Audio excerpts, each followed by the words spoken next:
Hello everyone. Today we will go for the decodification of geography syllabus for the UPSC CSE from the both perspectives for the prelims as well as mains. Let's start.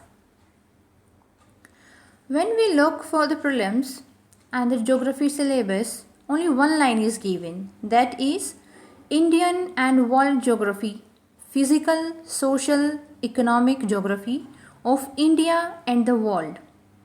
You know that this particular line which is given, we cannot understand completely what it want to say. But by taking the help of the syllabus for geography which is given in means, we can relate it very well. So first of all, let's go for the main syllabus because that is given in more detailed way. Geography means syllabus. The first line is given the salient features of world physical geography. It's mean the physical geography of world is our portion of the syllabus, world's physical geography. Recently in the prelims 2020, the question came that which river of the which country goes into which sea, in which ocean. So we can relate this question of this year prelims to this line of the syllabus, world's physical geography. It's mean we should be well aware about the ocean, about the mountains, about the forest, about the rivers of the world geography. The next is the distribution of key natural resources across the world, including South Asia and the Indian subcontinent. It's mean the special focus is on South Asia and Indian subcontinent, and another is the world also. So natural resources, we know that land is a natural resource, water, minerals, coal and all other things like any estuary, any river, sediments and the marine life, all these are natural resources for a country. So how they are distributed across the globe, that is a part of the syllabus. The factors which are responsible for the location of primary, secondary and tertiary sector industries in various parts of the world including India. It's mean we know that the natural resources are distributed unevenly across the world. And according to the distribution of natural resources, various industries develop there. For the primary, secondary and tertiary, we know very well that the Western countries are mainly known for the tertiary sector industries. The Google, Amazon, Flipkarts, all they are the tertiary sector industries. The primary and the secondary industries. So what are the factors that why these industries are flourishing there and not in India, not in the Bangladesh, not in the Pakistan? So we need to know, and special focus we need to give to the India, that in India where the primary sector is flourishing and where the secondary and the tertiary sectors are sector industries are located. The next is important geophysical phenomena such as earthquake, tsunami, volcanic activity and cyclone.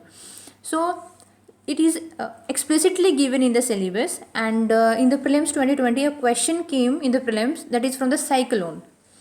Okay, so we need to have a detailed knowledge of each and every word which is written in the syllabus. And even the question which was given in the syllabus, the question which was given in this year prelims 2020 from this particular word cyclone, it was very depth question. It was a very deep question. You need a clarity of the concept as well as all the factual knowledge of this concept. So for all these things we will not only rely on the basic standard books also, but one time we will go for Google searching also, like so that we have not only the clarity but all the factual data we should have about these important things which are explicitly given in the syllabus. Geographical features and their location. Changes in the critical geographical features. We should know what kind of the geographical features are there and what are the location. Like the tea is grown in the northeast India. So why the tea is grown? Why this crop is flourishing in the northeast India, and why we don't grow tea in the north India? Okay, so why so the geographical features like the rain, their climate, their moisture, the texture of the soil. So lots of factors are responsible when a particular activity take place at a particular place.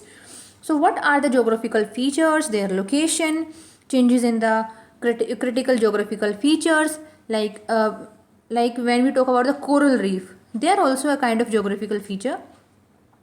When we go to the Lakshadweep Sea, it is made of the coral reefs. So what the changes are taking place? As we know, the climate is changing, the pollution level is increasing. So and even the human-made activities are also there, which negatively affect the geographical features. Like people are doing sand mining, due to which the river sediments are erosion is happening there. So multiple things are there, and special focus on the water bodies and the ice caps.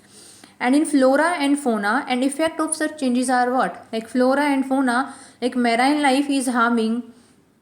So the flora and the fauna will also get harmed if we are doing sand mining, if we are establishing some industries in the forested areas, then the flora and the fauna of that area will get affected.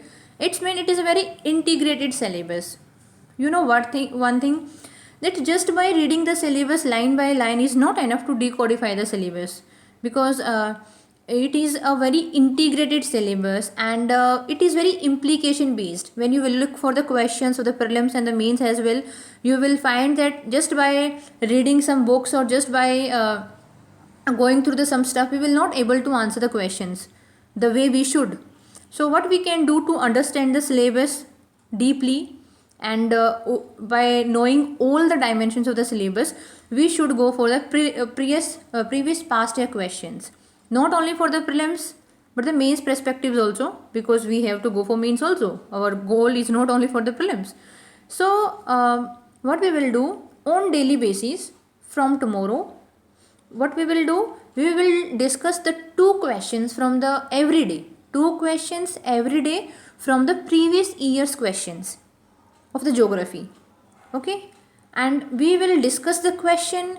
We will discuss that what is this concept, from where this question has been asked, what is the answer of the question, how we reach to the solution, and what is this concept, and from where we can study it. So we will discuss in a holistic manner. And every week, every Sunday, we will discuss a question from the mains also for the geography syllabus. And we will try to formulate a model answer, that by reading which source and by going through which way or which strategy we can form a model answer, so that we are well aware. Okay, you know one thing which I want to tell you, that we think that our prelims is in June, so we will go for the MCQ practice in the May or in the April, or maximum in the March. But I find this strategy little bit pressure creating, because in the last there is a lots of syllabus, you have to revise it, and 70 other things happen when there is anxiety, when you know that exam is coming near and you are not able to perform efficiently the way you have planned. So the best way of doing all these things is that start your journey early and divide your task in small parts, each part. This is a I think wonderful way, when you divide your syllabus, when you divide your task in small bits and you do it daily. Okay, it will, you know, one particular thing about our mind, that our mind feels happy when it has a feeling of achievement, accomplishment. Like on daily basis, you have decided you will try 2 questions from the prelims, geography especially.